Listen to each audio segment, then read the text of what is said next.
Hello friends, trigonometry function का discussion में हम आगे देखते हैं domain in range of trigonometry functions.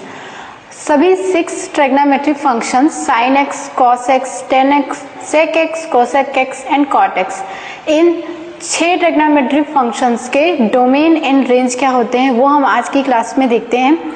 तो सबसे पहले हम सर्कल ड्रॉ करते हैं जो हमने क्वाड्रेंट्स जब स्टडी की थी तो ड्रॉ की थी। तो हम सपोज हम एक सर्कल ड्रॉ कर रहे हैं जिसका सेंटर क्या है, ओरिजिन हम लेके चल रहे हैं और उनके रेडियस हम यहाँ पे उसकी नेमिंग करते हैं। तो इसका रेडियस हम ले लेते हैं OP और इस सर्कल में हम क्या करते हैं, एक एंगल बनाते हैं। इस यहाँ से जो एंगल था 0 डिग्री उसको रोटेट करके यहाँ तक लेके जाते हैं। तो ये मिल जाएगा हम लोग को ये वाला एंगल। सपोज ये एंगल x है, अब इसको हमने नाम दे दिया m। अब अगर हम इसको परपेंडिकुलर ड्रॉ करते हैं और इसको n नाम दे देते हैं तो हमें मिल गया एक ट्रायंगल MONN। अब इस ट्रायंगल के बेसिस पे अगर हम 6 ट्रिग्नोमेट्री फंक्शंस को डिफाइन करें तो हमें क्या मिल जाएगा, अगर हम sin x लें तो हमें मिल जाएगा MN/OM।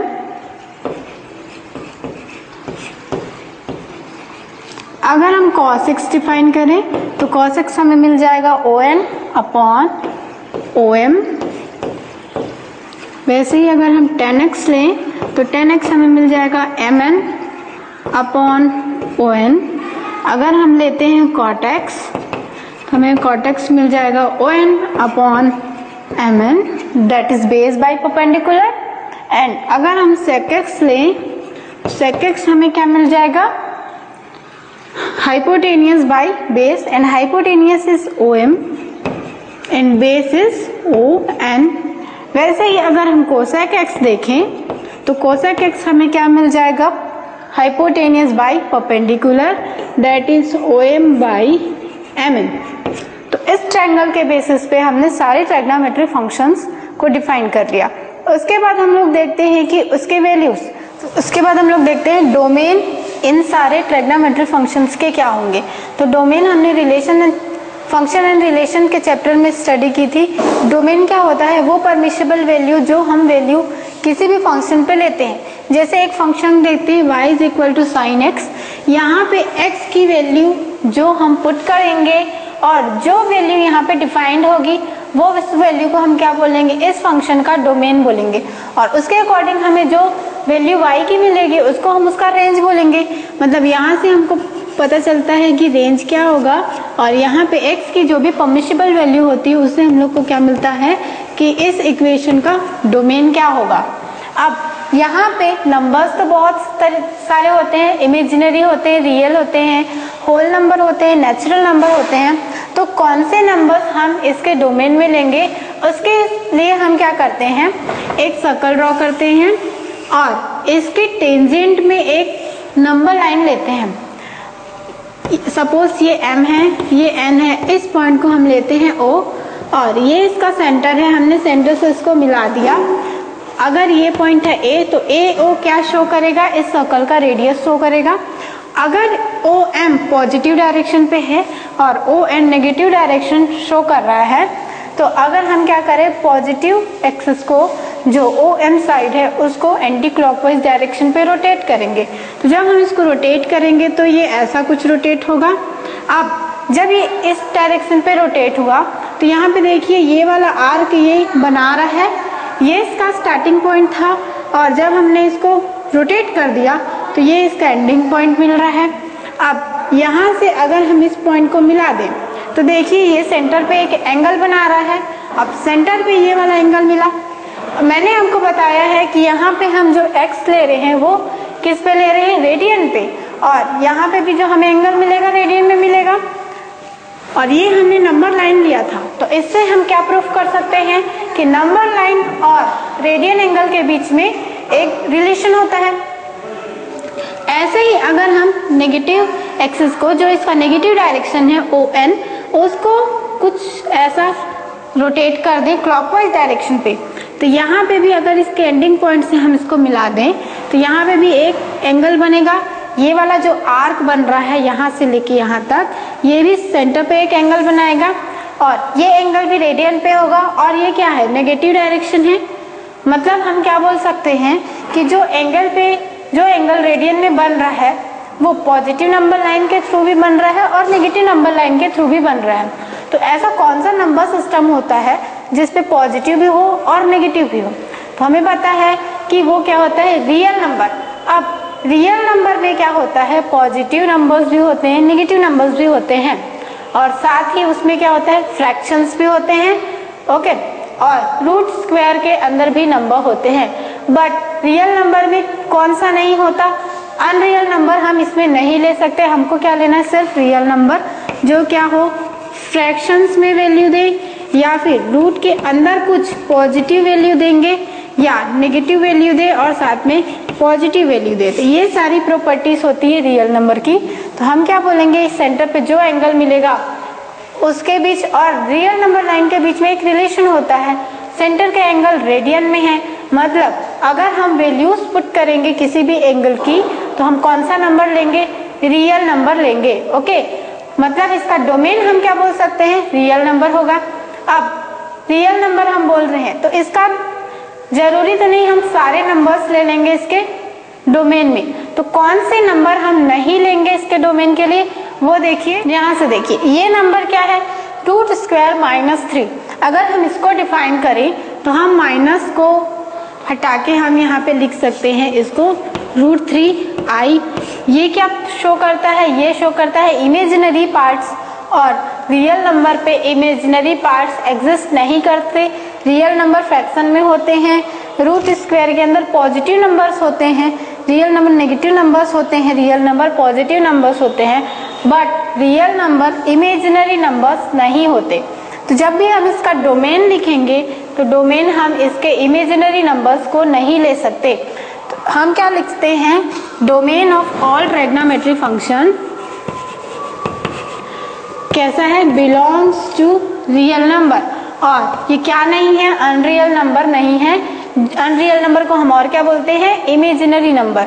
तो यहाँ से एक बात नोट कर लीजिएगा, 6 ट्रिग्नोमेट्री फंक्शंस के डोमेन कैसे हैं, रियल नंबर पे बिलोंग करते हैं। उसके बाद हम लोग देखते हैं रेंज। ट्रिग्नोमेट्री फंक्शंस के रेंज क्या होते हैं। तो जब हम रेंज डिफाइन करेंगे तो रेंज हम कैसे डिफाइन करेंगे, क्वाड्रेंट्स के वाइज। ये क्या है, फर्स्ट क्वाड्रेंट, ये सेकंड क्वाड्रेंट, ये थर्ड क्वाड्रेंट एंड ये फोर्थ क्वाड्रेंट है। इसकी वैल्यूज कहाँ से कहाँ तक है, 0 to π/2। सेकेंड क्वाड्रेंट की वैल्यू होती है π/2 to π। तो जब हम फर्स्ट क्वाड्रेंट की बात करते हैं तो यहाँ से देखिए sin x। sin x हमें क्या मिल रहा है, mn/om। mn क्या लेंथ है, this length, and om is hypotenuse. अब यहाँ पे देखिए हाइपोटेनियस कांस्टेंट है। हाइपोटेनियस कांस्टेंट क्यों है, अगर हम इस सर्कल पे लें तो हाइपोटेनियस क्या वैल्यू है, इसके रेडियस की वैल्यू, और अगर हम इसे किसी भी डायरेक्शन पे ऐसे रोटेट करते जाएं, हाइपोटेनियस क्या मिलेगा, कांस्टेंट, क्योंकि ये क्या है, रेडियस है। तो sin x अगर वेरी करेगा तो वो किसके बेसिस पे वेरी करेगा, परपेंडिकुलर के बेसिस पे, दैट इज mn, ओके। तो जब हम लोग बात करते हैं 0 डिग्री की, जब क्या होगा, ये OM यहाँ पे OP पे क्या होगा, कौन साइड करेगा। तो यहाँ पे देखिए उस कंडीशन पे क्या होगा, ये वाला परपेंडिकुलर लेंथ क्या होगा, 0 होगा, क्योंकि ये दोनों कौन साइड करेंगे तो परपेंडिकुलर हमें मिलेगा ही नहीं। तो उस कंडीशन पे हम क्या बोलेंगे, 0 डिग्री पे sin x की वैल्यू हमें क्या मिलती है, 0। तो अगर हम देखें फर्स्ट क्वाड्रेंट के लिए,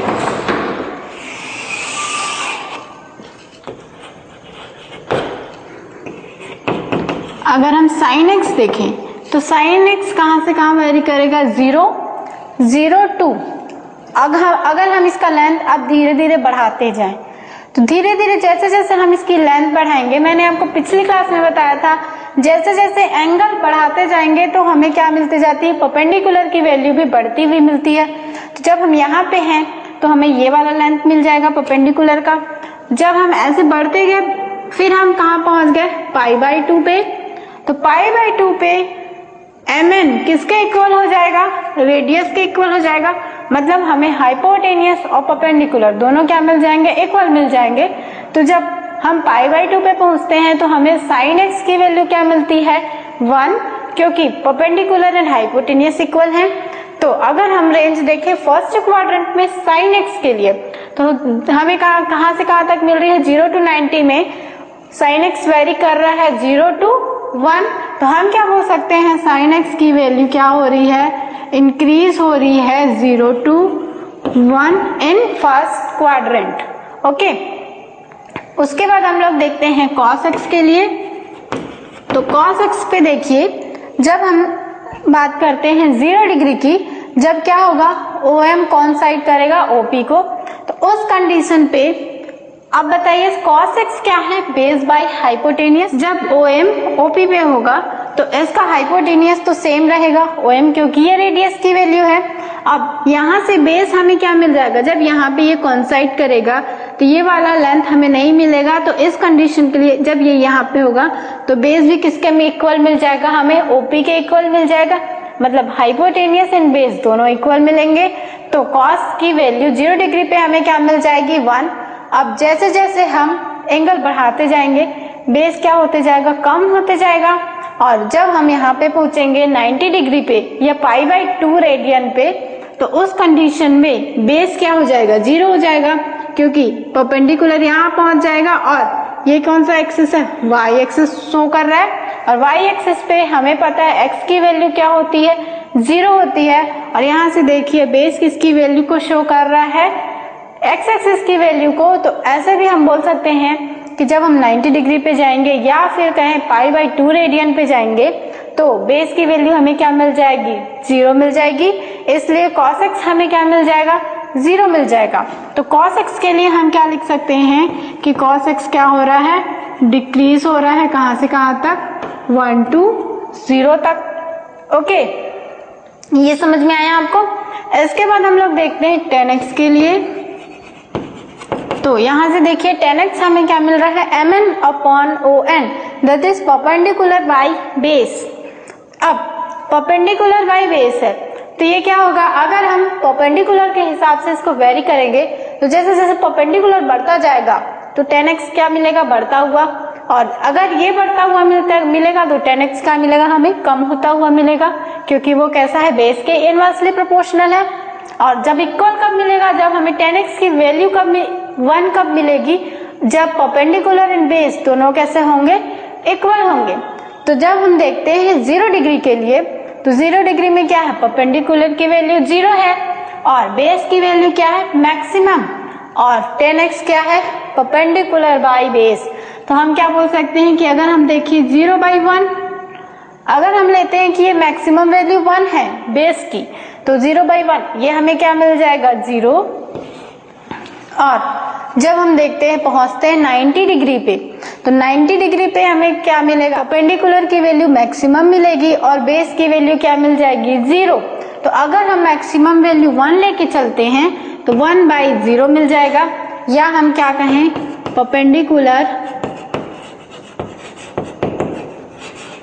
परपेंडिकुलर बाई बेस की वैल्यू क्या मिल रही है 0।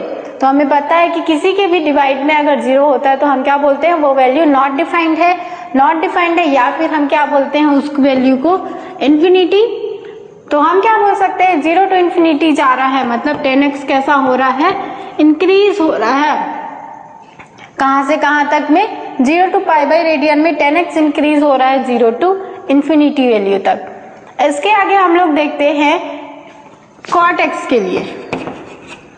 अब cot x देखिए क्या है on upon mn, that is base by perpendicular. अब ये कैसा है tan x का इनवर्स है, तो देखिए tan x अगर इंक्रीज हो रहा है 0 to इन्फिनिटी तो ये जस्ट अपोजिट है, ये क्या है बेस बाय परपेंडिकुलर। तो जब हम यहाँ पे देखेंगे 0 डिग्री पे तो 0 डिग्री पे हम लोग को पता है कि बेस की वैल्यू मैक्सिमम होती है और परपेंडिकुलर की वैल्यू 0 होती है, मतलब cot की वैल्यू 0 डिग्री पे हमें क्या मिल जाएगी इन्फिनिटी, क्योंकि बेस की वैल्यू कैसी है मैक्सिमम और परपेंडिकुलर 0 है, और परपेंडिकुलर 0 है तो 0 डिग्री पे cot x कैसा होगा नॉट डिफाइंड वैल्यू, या हम कहें वो कैसा मिलेगा हमें इन्फिनिटी। अब जब हम बढ़ते हुए जाते हैं पाई बाई 2 पे तो पाई बाई 2 पे परपेंडिकुलर मैक्सिमम है पर बेस क्या है 0, तो इसलिए हमें कॉट एक्स भी क्या मिल जाएगा 0, क्योंकि ये क्या है बेस बाई परपेंडिकुलर। तो यहाँ हम क्या लिख सकते हैं कॉट एक्स क्या हो रहा है इन्फिनिटी टू 0, इन्फिनिटी टू 0 मतलब ये कैसा हो रहा है डिक्रीज हो रहा है, cot x decreases from infinity to 0 in first quadrant. अब हम लोग देखते हैं सेक एक्स के लिए, सेक एक्स हमें मिल रहा है OM/ON that is hypotenuse by base. Base क्या कर रहा है वेरी कर रहा है और हाइपोटेनियस कांस्टेंट है क्योंकि हाइपोटेनियस क्या है रेडियस की लेंथ है। अब यहाँ पे सेक एक्स हमें मिल रहा है OM/ON that is hypotenuse by base. अब हाइपोटेनियस अगर कांस्टेंट है तो बेस के अकॉर्डिंग क्या होगा सेक एक्स वेरी करेगा और ये कैसा है सेक एक्स के इनवर्सली प्रोपोर्शनल है। तो अगर बेस की वैल्यू मैक्सिमम होगी तो सेक एक्स हमें क्या मिलेगा मिनिमम, और अगर बेस की वैल्यू मिनिमम होगी तो हमें सेक एक्स क्या मिलेगा मैक्सिमम। अब देखिए जब हम 0 डिग्री के लिए देखते हैं तो 0 डिग्री पे क्या होता है बेस मैक्सिमम होता है, मतलब सेक एक्स की वैल्यू हमें क्या मिलेगी 1, तो हम लोग क्या बोल सकते हैं सेक एक्स कहां से कहां होगा 1। अब हम क्या करते हैं रोटेट करते हुए जाते हैं पाई बाई 2 पे, तो पाई बाई 2 पे क्या हो गया बेस की वैल्यू 0 हो गई और बेस की वैल्यू जब 0 हो जाएगी तो हमें सेक एक्स क्या मिल जाएगा दैट इज हाइपोटेनियस बाई 0, या तो हम क्या बोल सकते हैं सेक एक्स की वैल्यू हमें मिल जाएगी इन्फिनिटी। तो सेक एक्स क्या होगा इंक्रीज होगा 1 to इन्फिनिटी, ठीक है। अब हम लोग देखते हैं कोसेक एक्स के लिए, कोसेक एक्स हमें क्या मिल रहा है ON/MN that is hypotenuse by perpendicular. अब हाइपोटेनियस की लेंथ तो कांस्टेंट है क्योंकि वो रेडियस की लेंथ है और परपेंडिकुलर क्या करेगा वेरी करेगा और उसके अकॉर्डिंग कोसेक एक्स की वैल्यू क्या होगी वेरी करेगी।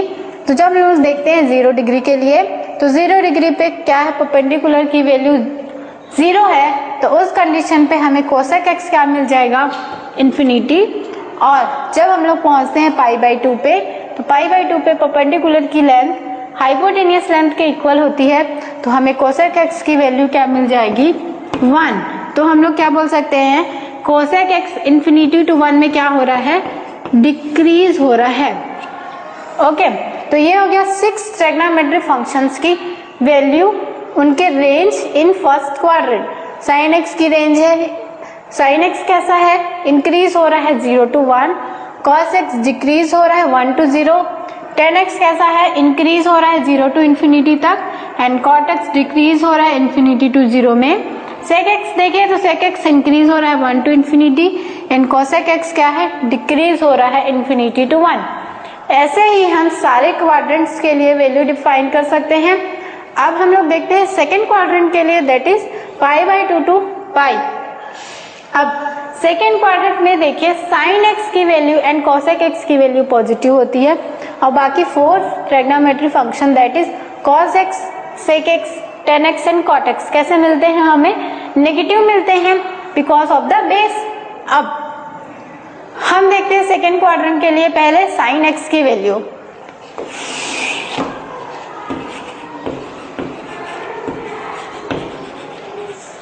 तो पहले हम लोग देखते हैं साइन एक्स की वैल्यू। तो साइन जब हमें चाहिए पाई बाई 2 to पाई, तो हम ये वाला जो रोटेशन है वो कहाँ लेके चलेंगे इस डायरेक्शन पे। तो जब हम यहाँ पे पहुंचेंगे सपोज हम ये वैल्यू लेते हैं, तो जब हम यहाँ पे पहुंचते हैं तो हम किस डायरेक्शन में उसको ड्रॉप करेंगे इस डायरेक्शन पे, ठीक है। तो इस डायरेक्शन पे जब हम इसको ड्रॉप करेंगे तो परपेंडिकुलर हमें क्या मिल जाएगा mn ही मिलेगा उस कंडीशन पे भी। तो साइन एक्स की वैल्यू कैसी मिलेगी यहाँ पे तो हमें पता है कैसी मिल रही है 1, तो हम लोग लिख सकते हैं कि इसका फर्स्ट वैल्यू होगा 1 क्योंकि पाई बाई 2 पे साइन एक्स की वैल्यू कैसी है 1। अब यहाँ पे हम इसको जैसे जैसे रोटेट करते हुए जाते हैं और हम यहाँ पे पहुंचते हैं तो यहाँ पे भी क्या होगा परपेंडिकुलर की वैल्यू 0 हो जाएगी, और अगर परपेंडिकुलर की वैल्यू 0 हो जाएगी तो साइन एक्स की वैल्यू भी क्या हो जाएगी 0। तो हम लोग बोल सकते हैं साइन एक्स सेकेंड क्वाड्रेंट में क्या होता है डिक्रीज होता है 1 to 0 में। ओके, अब हम लोग देखते हैं कॉस एक्स के लिए। तो cos x क्या है, cos x पाई बाई 2 पे वैल्यू कैसी है 0, मतलब यहाँ पे उसकी वैल्यू है 0। अब जब हम लोग देखते हैं पाई के लिए, ठीक है, तो पाई पे जब हम लोग आएंगे तो एंगल इस डायरेक्शन पे चला गया, मतलब बेस हमें क्या मिल गया नेगेटिव, क्योंकि बेस क्या होता है एक्स एक्सिस की वैल्यू हमें शो करता है। तो यहाँ पे जब हम लोग आ गए तो बेस हमें मिल गया नेगेटिव और हाइपोटेन्यूज कांस्टेंट है।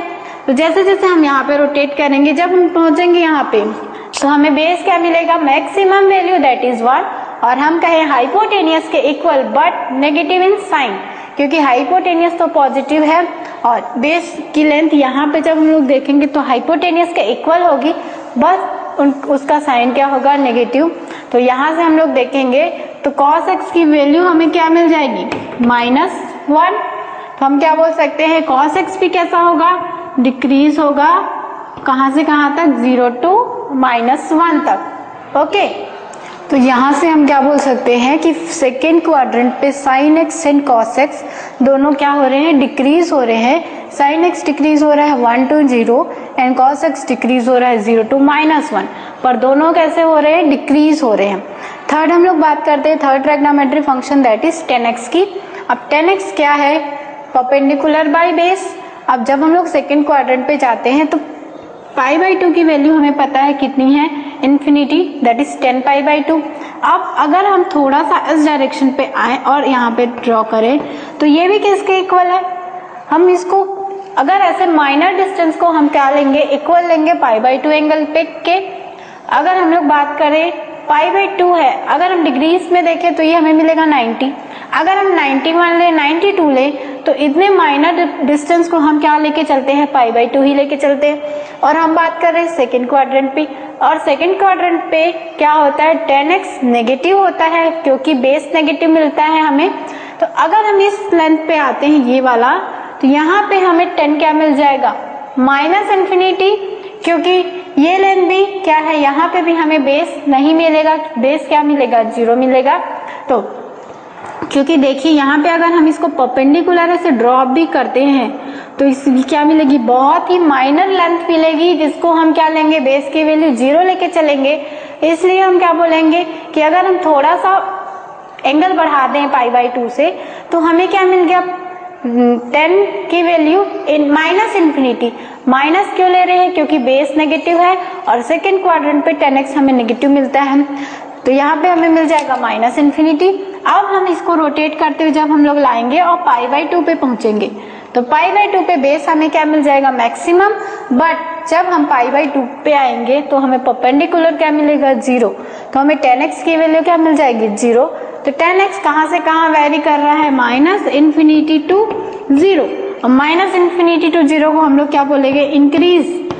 तो 10x क्या हो रहा है, इंक्रीज हो रहा है -infinity to 0 in second quadrant. अब हम लोग देखते हैं cot x, तो cot x क्या है, 10x का जस्ट इनवर्स है। 10x हमें मिलता है perpendicular by base and cot x क्या मिलता है, बेस बाय परपेंडिकुलर। तो ये कैसे मिलेंगे, जस्ट हमें उल्टे। तो ये क्या हो जाएगा 0 to -इन्फिनिटी, और ये क्या हो जाएगा डिक्रीज। तो cot x क्या होगा, decreases from 0 to -infinity in second quadrant. अब हम लोग देखते हैं sec x, तो sec x हमें क्या मिल रहा है, हाइपोटेनियस बाय बेस। अब हाइपोटेनियस यहाँ पे क्या है, मैक्सिमम है 1 है और बेस क्या है 0 है, तो हमें sec x की वैल्यू क्या मिलेगी, इन्फिनिटी। अब जब हम इस डायरेक्शन पे ऐसे रोटेट करते जाएंगे तो बेस हमें क्या मिलते जाएगा, नेगेटिव मिलते जाएगा। और जब हम पहुंचेंगे इस पॉइंट पे तो यहाँ पे देखिए sec x यहाँ से डिक्रीज होते होते गया, तो यहाँ पे sec x की वैल्यू क्या मिली थी हमें, इन्फिनिटी, क्योंकि यहाँ पे परपेंडिकुलर मैक्सिमम था और हाइपोटेनियस हमें मिल रहा था O m के इक्वल, और पर यहाँ पे क्या था, बेस 0 था, तो हमें sec x की वैल्यू क्या मिल गई थी, इन्फिनिटी। पर जब हम ये, जैसे मैंने आपको 10 के केस पे बताया, अगर हम थोड़ा सा मूव करते हैं, थोड़ा सा एंगल बढ़ाते हैं, तो हम उसको कंसीडर करेंगे पाई बाई 2, बट साइन क्या होगा, चेंज हो जाएगा उसका, क्योंकि हम किस क्वाड्रेंट पे आ गए, सेकेंड क्वाड्रेंट पे, और सेकेंड क्वाड्रेंट पे सेक कैसा होता है, नेगेटिव। तो हमें sec x की वैल्यू क्या मिल जाएगी, -इन्फिनिटी। ओके, अब जब हम मूव करते हुए जाते हैं पाई की तरफ, तो पाई की तरफ सेक क्या होगा, नेगेटिव होगा, क्योंकि बेस कैसा मिल रहा है, नेगेटिव। अब जब हम लोग पहुंचते हैं इस पॉइंट पे, तो इस पॉइंट पे बेस क्या हो गया, हाइपोटेनियस के इक्वल हो गया, और सेक एक्स क्या है, base by hypotenuse, sorry sec क्या है, हाइपोटेनियस बाई बेस, मतलब हमें से इसका रेशियो क्या मिल जाएगा 1, बट बेस कौन से डायरेक्शन में है, नेगेटिव डायरेक्शन पे, तो ये हमें क्या मिल जाएगा -1। तब हम लोग क्या बोल सकते हैं, सेक एक्स -∞ टू -1 मूव कर रहा है, तो हम क्या बोलेंगे, sec x increases from -∞ to -1 in second quadrant. अब हम लोग देखते हैं कॉसेक एक्स, तो कॉसेक एक्स हमें सेकेंड क्वाड्रेंट पे क्या मिलता है, पॉजिटिव मिलता है, और कॉसेक एक्स रेशियो है OM/MN, that is hypotenuse by perpendicular. अब जब हम इस वाले एक्सिस की बात करें, π/2 एंगल की बात करें, तो π/2 पे क्या होता है, परपेंडिकुलर और हाइपोटेनियस दोनों इक्वल मिलते हैं, तो यहाँ से हम बोल सकते हैं हमें π/2 की वैल्यू, π/2 एंगल पे कॉसेक एक्स की वैल्यू क्या मिल जाएगी, 1, तो कॉसेक एक्स π/2 पे हमें मिलेगा 1। अब जब हम मूव करते हुए जाते हैं पाई पे, तो पाई पे यहाँ पे देखिए परपेंडिकुलर टोटली 0 हो जाएगा, तो परपेंडिकुलर अगर 0 हो गया और हाइपोटेनियस कांस्टेंट है और परपेंडिकुलर 0 मिलेगा, तो हम क्या बोलेंगे, कॉसेक एक्स की वैल्यू हमें कितनी मिलेगी, इन्फिनिटी मिलेगी। तो कोसेक एक्स मूव कर रहा है 1 टू इन्फिनिटी, तो इसको हम क्या बोल सकते हैं, cosec x increases from 1 to infinity in second quadrant, और कोसेक एक्स साइन एक्स हमें कैसे मिलेंगे, पॉजिटिव, और बाकी 4 ट्रिग्नोमेट्रिक रेशियोज हमें क्या मिलेंगे, नेगेटिव। तो ये हो गई 6 ट्रिग्नोमेट्रिक फंक्शंस की value in first quadrant and second quadrant. ऐसे ही थर्ड और फोर्थ क्वाड्रेंट के लिए हम वैल्यू डिसाइड कर सकते हैं, डिफाइन कर सकते हैं, तो वे वैल्यू मैं आपको नोट डाउन करा देती हूँ, आप नोट कर लीजिए, ठीक है।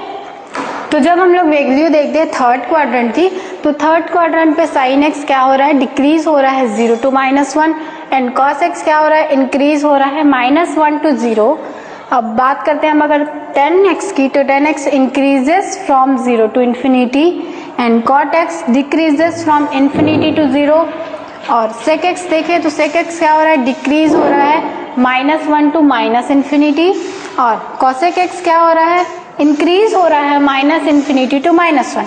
यहाँ से देखिए tan x और cot x हमें पॉजिटिव डायरेक्शन पे मिल रहे हैं, और बाकी sin x, cos x, sec x and cosec x negative direction पे मिल रहे हैं, क्योंकि हमें पता है tan x और cot x ये दोनों थर्ड क्वाड्रेंट पे पॉजिटिव होते हैं, क्योंकि हमें थर्ड क्वाड्रेंट पे परपेंडिकुलर एंड बेस दोनों नेगेटिव मिलते हैं, इसलिए tan x और cot x हमें पॉजिटिव मिलते हैं, और बाकी sin x, cos x and sec x and cosec x हमें नेगेटिव मिलते हैं। अब अगर हम लोग देखें फोर्थ क्वाड्रेंट पे, तो फोर्थ क्वाड्रेंट पे sin x क्या हो रहा है, इंक्रीज हो रहा है -∞ to 0, and cos x is increases from 0 to 1, tan x is increases from -∞ to 0, cot x is increases from 0 to -∞, sec x is increases from infinity to 1, and cosec x is increases from -1 to -infinity।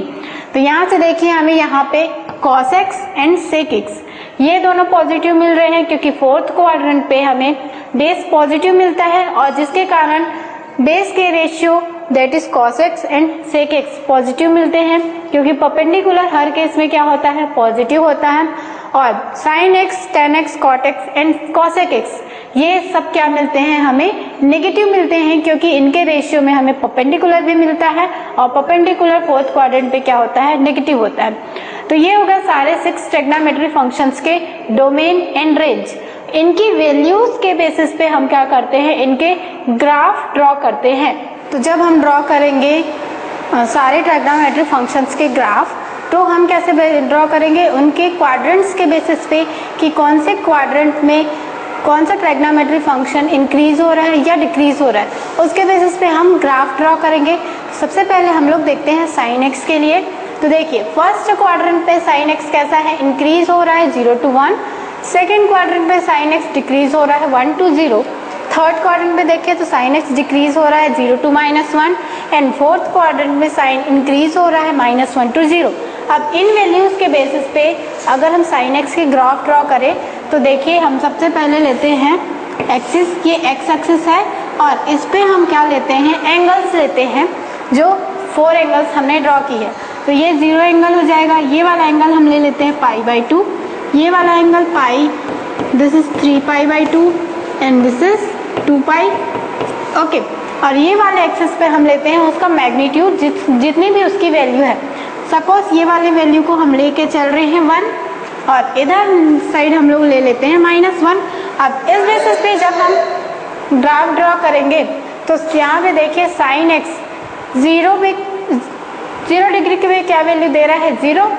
अब 0 degree पे उसकी value है 0, फिर क्या हो रहा है वो इंक्रीज हो रहा है और π/2 पे जाके क्या वैल्यू दे रहा है 1, तो π/2 पे 1।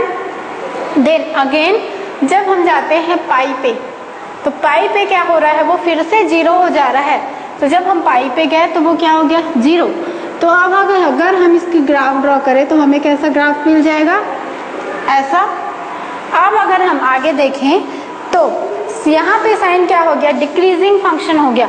डिक्रीजिंग मतलब अब ये कहाँ बनेगा, नेगेटिव एक्सिस पे, और 0 से पाई पे कितनी वैल्यू थी उसकी 0, और डिक्रीज होते होते 3π/2 पे कहाँ चले गया वो -1 पे।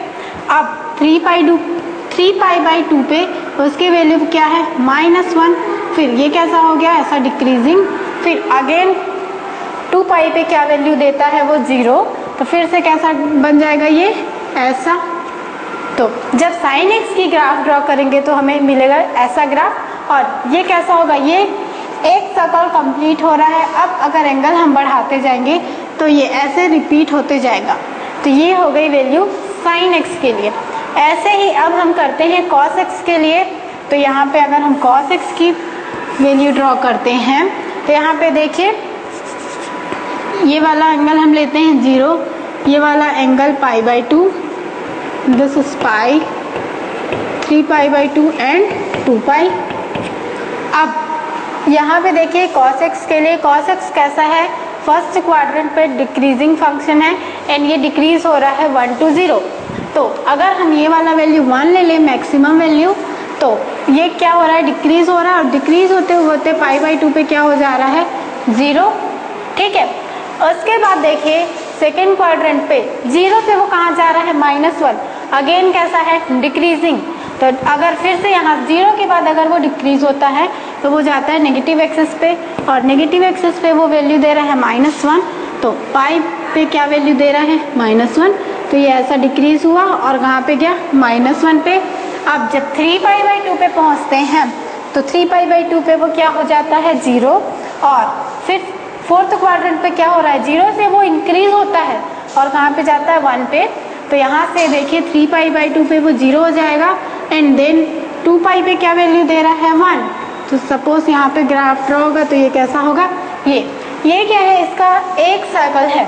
अगर हमने यहाँ पे ड्रॉ कर देते हैं -π/2, तो -π/2 के लिए ये क्या देगा वैल्यू 1 to 0। तो ऐसे क्या होगा, इसका सर्कल भी क्या होगा, साइकिल बार बार रिपीट होगा, और ऐसे ही वो आगे भी हमें मिलते जाएगा जैसे जैसे हम एंगल बढ़ाते जाएंगे। तो ये हो गई वैल्यू cos x के लिए। This diagram is for sin x and this diagram is for cos x। Okay, अब थर्ड हम लोग देखते हैं tan x के लिए। तो यहाँ से देखिए जो मैंने वैल्यूज लिखी है, यहाँ से देखिए tan x एक ऐसा फंक्शन है जो चारों क्वाड्रेंट्स में क्या हो रहा है, इंक्रीज हो रहा है, कहीं पे वो डिक्रीज नहीं हो रहा है। तो मतलब जब भी हम इसके ग्राफ ड्रॉ करेंगे हमें इंक्रीजिंग ही मिलेगा। तो इसके लिए जब हम ड्रॉ करेंगे तो ये हम बना लेते हैं इसका नंबर लाइन। यहाँ पे अगर हम ले ले π/2, यहाँ पे पाई 3π/2 देन 2π। ठीक है, अब देखिए 0 to π/2 में क्या हो रहा है, tan x इंक्रीज हो रहा है 0 to infinity। मतलब 0 पे वो 0 एंगल पे 0 वैल्यू दे रहा है। अब अगर मैं इसको ऐसे ड्रॉ कर लेती हूँ इसके लिए, तो अगर इस साइड क्या होगा इन्फिनिटी वैल्यू, क्योंकि इसको हम आगे बढ़ाते जाएंगे तो ये इधर क्या वैल्यू देगा इन्फिनिटी, और नीचे डायरेक्शन में बढ़ाएंगे तो वैल्यू क्या देगा -इन्फिनिटी। तो 0 to π/2 में tan x क्या हो रहा है, इंक्रीज हो रहा है 0 to infinity। तो π/2 से पहले वो क्या वैल्यू दे रहा है, प्लस इन्फिनिटी। और जब हम π/2 पे पहुंचते हैं, π/2 से एक बड़ा एंगल लेते हैं, जैसे कि हम π/2 को 90 बोलते हैं, तो अगर हम 92 ले, 95 ले, तो क्या देता है, माइनस इन्फिनिटी। तो यहाँ से देखिए 0 से पहले वो क्या दे रहा है, प्लस इन्फिनिटी। तो जब हम इसको ड्रॉ करेंगे तो ये इंक्रीज हो रहा है ऐसा, ठीक। अब π/2 से जब हम आगे पहुंचते हैं, सपोज यहाँ पे, तो वहाँ पे वो क्या वैल्यू देता है, माइनस इन्फिनिटी। मतलब यहाँ पे उसका ग्राफ ड्रॉ होगा, इस एंगल पे उसकी वैल्यू क्या हो गई, माइनस इन्फिनिटी। अब फिर वो क्या होता है, इंक्रीज होते होते फिर कहाँ चले जाता है, 0 पे। मतलब पाई पे क्या वैल्यू दे रहा है, 0। तो अगर हम ये ग्राफ ड्रॉ करेंगे तो ये हमें कैसा मिलेगा, ऐसा, ठीक है। अब 3π/2 से फिर वो क्या मिलता है हमें, फिर से वैल्यू प्लस इन्फिनिटी, और वो कैसी है, इंक्रीजिंग। तो इसका ग्राफ कुछ ऐसा मिल जाएगा,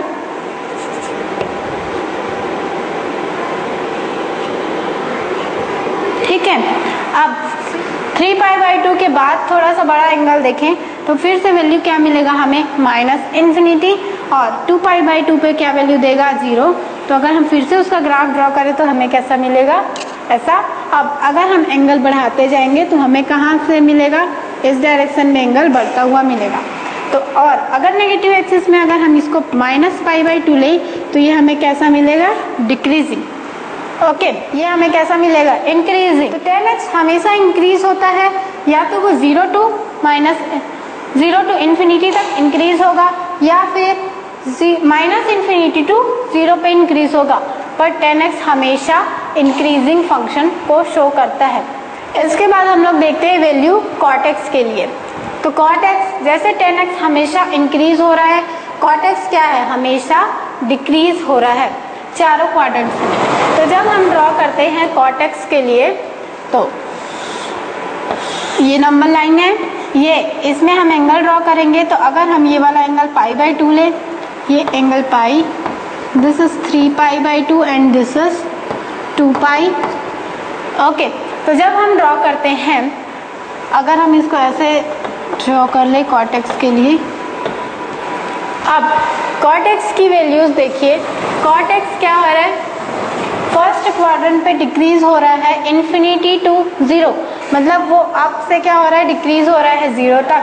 π/2 पे 0 वैल्यू दे रहा है। और π/2 से हम आगे देखें तो वो क्या हो रहा है, डिक्रीज हो रहा है -0 टू -इन्फिनिटी। और पाई पे क्या वैल्यू दे रहा है, -इन्फिनिटी। अब जब अगेन देखें तो क्या हो रहा है, डिक्रीज हो रहा है इन्फिनिटी टू 0। तो जब हम इसकी ग्राफ ड्रॉ करेंगे तब हमें कैसा मिलेगा, यहाँ से ये क्या हो रहा है, 0 पे वैल्यू दे रहा है इन्फिनिटी, उसके बाद डिक्रीज होते हुए कहाँ तक जा रहा है, π/2 पे वैल्यू 0। तो अगर हम इसकी ग्राफ ड्रॉ करें, यहाँ पे 0 मिल रहा है, तो हमें कैसा मिल रहा है, ये डिक्रीजिंग फंक्शन, और यहाँ पे जाके क्या हो जा रहा है, 0। अब π/2 के बाद देखें तो ये फिर से डिक्रीज हो रहा है 0 टू -इन्फिनिटी। मतलब यहाँ पे क्या वैल्यू दे रहा है, वो -इन्फिनिटी, ये π/2 के पहले। अब जब हम π/2 पे के बाद के देखें तो π/2 के बाद वो क्या हो रहा है, फिर से इन्फिनिटी टू 0 दे रहा है। मतलब π/2 के बाद हम कुछ एंगल देखें तो उसके बाद वो फिर से डिक्रीज हो रहा है, और 3π/2 पे क्या हो जा रहा है, जाके 0। और जब हम 3π/2 टू 2π मतलब फोर्थ क्वाड्रेंट पे जाते हैं, तो फोर्थ क्वाड्रेंट में वो क्या होता है, 0 टू -इन्फिनिटी तक डिक्रीज होता है। तो ये अगेन डिक्रीज होके कहाँ चले जाएगा, -इन्फिनिटी। और ये साइकिल्स कैसी होंगी, बार बार रिपीट होंगी। तो cot x याद रखिएगा हमेशा डिक्रीज होता है चारों क्वाड्रेंट्स में, एंड 10x हमेशा इंक्रीज होता है। ओके, इसके बाद अगर हम लोग देखते हैं sec x के लिए, तो sec x के लिए जब हम ड्रॉ करेंगे तो sec x की वैल्यूज देखिए, sec x फर्स्ट क्वाड्रेंट में क्या हो रहा है, इंक्रीज हो रहा है 1 टू इन्फिनिटी। मतलब sec x हमें 0 वैल्यू नहीं देगा, वो क्या होगा, या तो 1 से इन्फिनिटी होगा, या -इन्फिनिटी टू -1। मतलब वो 1 और -1 के बीच ही रहेगा, वो कभी 0 वैल्यू नहीं देगा। तो जब हम इसकी ग्राफ ड्रॉ करें, सबसे पहले हम क्या करते हैं, इसके लिए 1 और -1 पॉइंट ड्रॉ कर लेते हैं। तो ये इसका 1 पॉइंट है, और ये क्या हो गया, उसके लिए -1 का पॉइंट। अब अगर हम इसके लिए ग्राफ ड्रॉ करेंगे तो देखिए फर्स्ट क्वाड्रेंट पे क्या है, इंक्रीज हो रहा है 1 से इन्फिनिटी। फर्स्ट क्वाड्रेंट में क्या वैल्यू दे रहा है 1 टू इन्फिनिटी, मतलब 0 डिग्री पे उसकी वैल्यू क्या है 1 और π/2 पे वो क्या दे रहा है इन्फिनिटी। तो ये कैसा फंक्शन होगा, इंक्रीजिंग फंक्शन, और π/2 पे वो इन्फिनिटी वैल्यू दे रहा है, इसलिए हमने इसको ऐसा आगे करके छोड़ दिया। उसके बाद अगर हम लोग देखें π/2 के से पाई तक, तो π/2 से पाई तक वो क्या वैल्यू दे रहा है -इन्फिनिटी टू -1, तो इस साइड का पॉइंट होगा -इन्फिनिटी और पाई पे जाके वो क्या हो जा रहा है वैल्यू -1, और π/2 3π/2 में क्या वैल्यू दे रहा है -1 टू अगेन इन्फिनिटी। तो ये ग्राफ हमें ऐसा मिलेगा। उसके बाद हम लोग देखते हैं फोर्थ क्वाड्रेंट के लिए, तो फोर्थ क्वाड्रेंट में क्या हो रहा है, वो डिक्रीज हो रहा है इन्फिनिटी टू 1, मतलब इन्फिनिटी से स्टार्ट होके वो कहाँ जा रहा है 1 पे। तो ये ग्राफ है cos x के, सॉरी ये ग्राफ है sec x के लिए, और ये साइकिल है 1 साइकिल फ्रॉम 0 टू 2π। अगर हम एंगल बढ़ाते जाएंगे तो यही साइकिल रिपीट होते जाएगा। अगर हम इसके आगे एक एंगल बढ़ाएंगे 5π/2 तो ये हमें कुछ ऐसा मिलेगा। इस डायरेक्शन में अगर हम -इन्फिनिटी लेंगे तो ये कैसा, -π/2 लेंगे तो ये हमें कैसा मिलेगा, ऐसा। तो जैसे जैसे एंगल बढ़ते जाएगा इसकी शेप्स चेंज होते जाएंगे। ऐसे ही अब हम लोग देखते हैं cosec x के लिए, तो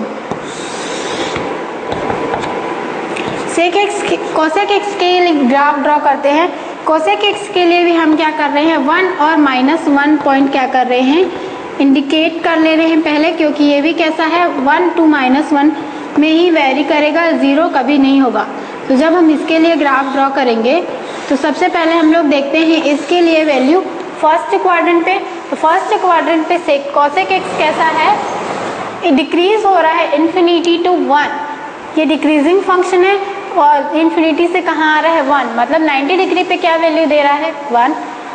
अब सेकेंड क्वाड्रेंट में क्या हो रहा है, अगेन इंक्रीज हो रहा है 1 टू इन्फिनिटी। तो जब हम इसके लिए ड्रॉ करेंगे ग्राफ, तो फर्स्ट क्वाड्रेंट मतलब 0 टू π/2 पे वो कैसा फंक्शन है, डिक्रीजिंग, और डिक्रीज कैसा हो रहा है इन्फिनिटी। तो हम 0 पे हमें इन्फिनिटी मिल रहा है तो हम इसको ऐसे ड्रॉ करेंगे, और π/2 पे आके क्या हो रहा है वो 1 वैल्यू दे रहा है। अब π/2 टू पाई देखेंगे तो ये कैसा है इंक्रीजिंग, और 1 टू इन्फिनिटी में इंक्रीज हो रहा है, हमें कुछ ऐसा ग्राफ मिलेगा। अब हम लोग देखते हैं पाई टू 3π/2 के लिए थर्ड क्वाड्रेंट। तो थर्ड क्वाड्रेंट पे कैसा है, इंक्रीज हो रहा है बट नेगेटिव डायरेक्शन में, -इन्फिनिटी टू -1।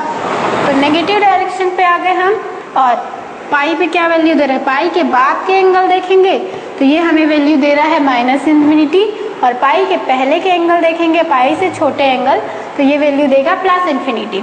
ये आप ध्यान रखिएगा। और फिर क्या हो रहा है, ये डिक्रीज होते हुए 3π/2 पे -1 वैल्यू दे रहा है, और फोर्थ क्वाड्रेंट में क्या दे रहा है, ये अगेन 1 टू -इन्फिनिटी। और यहाँ पे ये थर्ड क्वाड्रेंट में क्या सा फंक्शन है, इंक्रीजिंग फंक्शन है, और फोर्थ क्वाड्रेंट में कैसा फंक्शन है, डिक्रीजिंग फंक्शन है। ये ग्राफ है cosec x के लिए, और ये वाला था sec x के लिए। ये देखिए हमने ऑल 6 ट्रिग्नोमेट्री फंक्शंस के लिए ग्राफ ड्रॉ किए, sin x, cos x, tan x and cot x, और ये सारी वैल्यूज आपको याद रखनी है। सारे फंक्शंस के ग्राफ हम कैसे ड्रॉ करेंगे, उनकी वैल्यूज कौन से क्वाड्रेंट पे हमें कैसे मिलेंगी, इंक्रीजिंग या डिक्रीजिंग, ये आप याद रखिएगा। आज की क्लास में हम इतना ही करते हैं। इसके बाद हम लोग देखेंगे कि दो एंगल्स हमें दिए हों तो उनका सम या सब्सट्रैक्शन हम कैसे फाइंड करेंगे। अभी तक हमने देखा था कि साइन ए हम कैसे निकालेंगे, अगर हमें बोला कॉस ए तो हम कैसे निकालेंगे।